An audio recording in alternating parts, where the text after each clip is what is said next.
Ang mga Pilipino merong sariling measurement system. Hindi kilometro, hindi miles, oras. Malayo ba yan? Hindi naman. Mga isang oras lang. Tapos, pag rush hour, 2.5. Sa Metro Manila, ayon sa TomTom Traffic Index para sa 2025, ang average 10-kilometer trip ay umaabot ng halos 32 minutes. Kapag evening rush hour, halos 45 minutes. At sa buong taon, tinatayang nasa 143 hours ang nawawala sa isang motorista dahil lang sa rush hour traffic. Halos 6 na buong araw yan pare. 6 na araw ng buhay mo na ang pangunahing activity ay brake, abante, brake, tapos may sisingit, tapos may bubusina. Tapos mapapaisip ka kung tama ba lahat ng desisyon mo sa buhay. At hindi ito bagong problema. Noong 2017 pa lang, tinaya ng GCA na ang congestion sa Metro Manila ay nagdudulot ng humigit kumulang 3.5 billion pesos kada araw sa transport cost. At kung walang sapat na intervention, maaari itong umakyat sa 5.4 billion kada araw pagsapit ng 2035. Pero bakit nga ba? Madaling sagutin.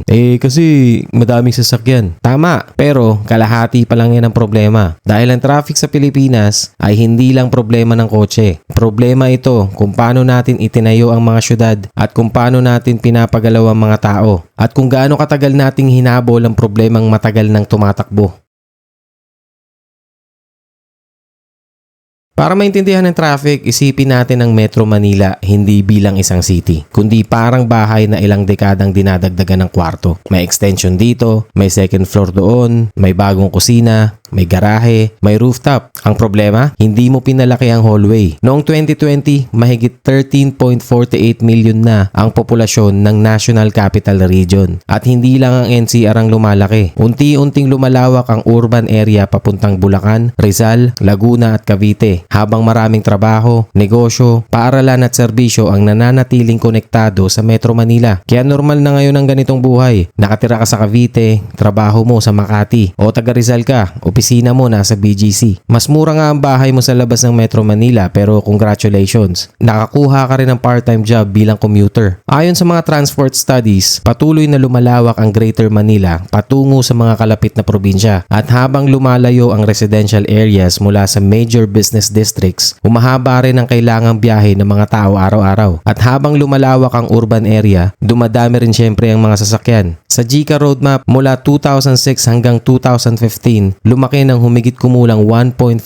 times ang vehicle population sa Metro Manila, sa Central Luzon at sa Calabarzon. Pero interesting ang mismong punto ng study. Ang dami ng sasakyan ay madalas na itinuturing na cause ng congestion. Pero mas komplikado rin ang problema. Dahil kahit maraming sasakyan, kung marami kang choices sa pagbiyahe, hindi kailangan lahat ay sumiksik sa parehong kalsada. Ang tunay na problema ay kapag dumadami ang trips. Pero limitado ang paraan para gawin ang mga trips na yon. At noong 2017 pa lang, sinabi na ng GCA na halos lahat ng major roads sa Metro Manila ay malapit na sa saturation points. Ibig sabihin, hindi ito simpleng dagdagan lang natin ng isang lane. Dahil kapag puno na halos lahat ng road network, saan mo ilalagay? Sa ibabaw? Actually, ginawa na rin natin yan. Hello, flyovers. At dito nagsisimula ang mas malaking problema. Ito ang medyo ironic Sa isang transport study, tinatayang mahigit kumulang 70% ng passenger trips sa Metro Manila ay gumagamit ng public transportation. Pero pagdating sa vehicle trip sa kalsada, roughly 70% ay private transport. Basahin ulit natin yan. Maraming tao ang gumagamit ng public transport, pero napakalaking bahagi ng mga sasakyang gumagamit ng road space ay private vehicles. At dito natin kailangang ihiwalay ang dalawang bagay. Pagpapagalaw ng sasakyan at pagpapagalaw ng mga tao. Isang kotse, halimbawa, pwedeng may isang tao lang. Isang bus, maaaring dose-dose ng tao, pero pareho silang gumagamit ng lane. Kaya kung ang goal mo lang ay gawing mas mabilis ang bawat kotse, maaaring hindi mo talaga napapabilis ang pinakamalaking bilang ng commuters. Ito rin ang direksyon na binibigyang diin ng mga transport planning. Ang mas magandang sukatan ay people throughput, hindi lang kung ilang sasakyan ang nakakadaan sa isang lane, kundi ilang tao ang kaya nitong dalhin. At dito pumapasok ang matagal na nating problema sa mass transportation. For decades, limitado ang rail network kumpara sa laki ng Metro Manila.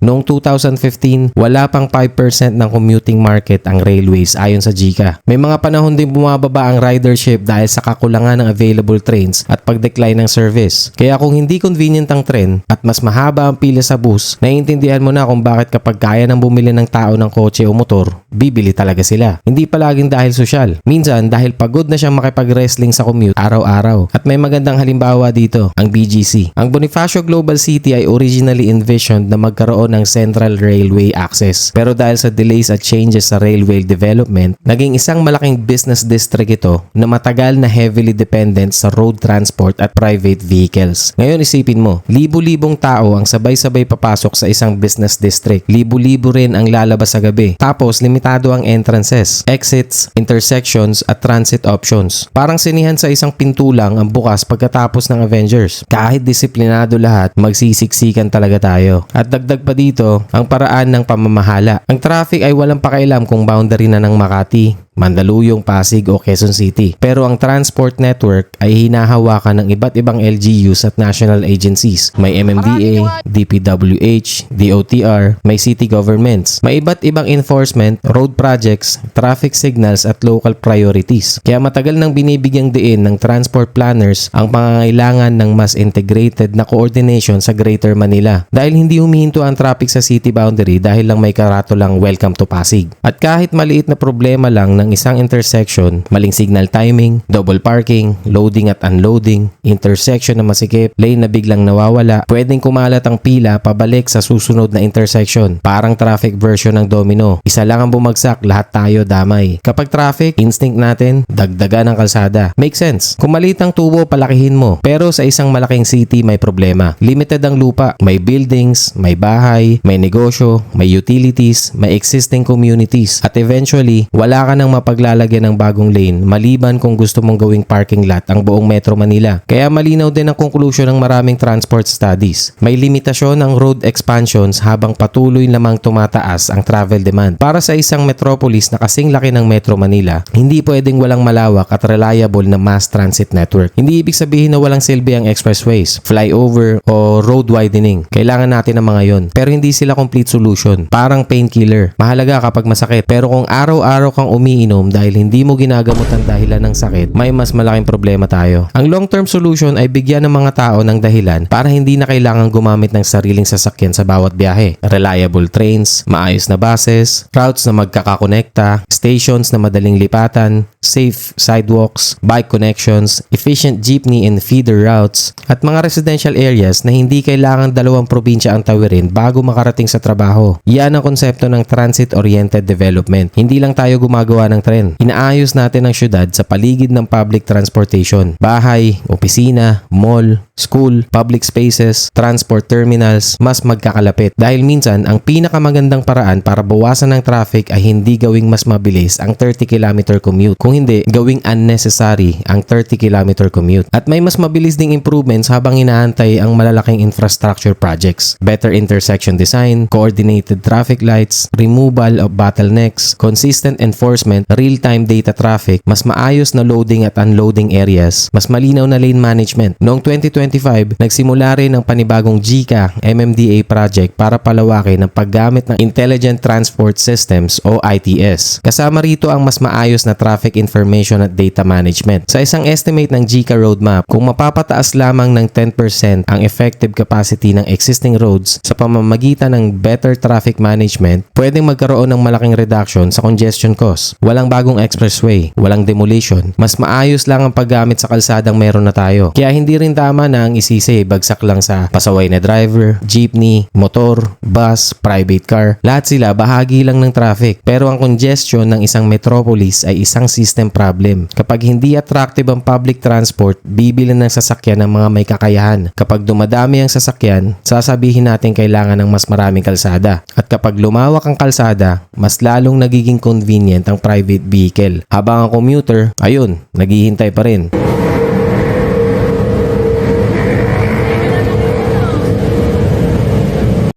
Kaya bakit nga ba traffic sa Pilipinas? Oo, dahil maraming sasakyan. Pero mas malalim ang dahilan. Mabilis lumaki ang mga syudad natin. Lumayo ang bahay sa trabaho. Nahuli ang mass transportation. Limitado ang road space. At matagal na fragmented ang paraan ng pagpaplano at pamamahala natin sa transportasyon. At habang ang sukatan natin ng success ay kung gaano karami ang kotse na mapapadaan dito, paulit-ulit lang natin nga habulin ng traffic. Mas magandang tanong, gaano karaming tao ang kaya nating dalhin ng mabilis, ligtas at maayos. Dahil ang purpose ng kalsada ay hindi para makagalaw ang kotse. Ang purpose ng transport system ay para makagalaw ang mga tao.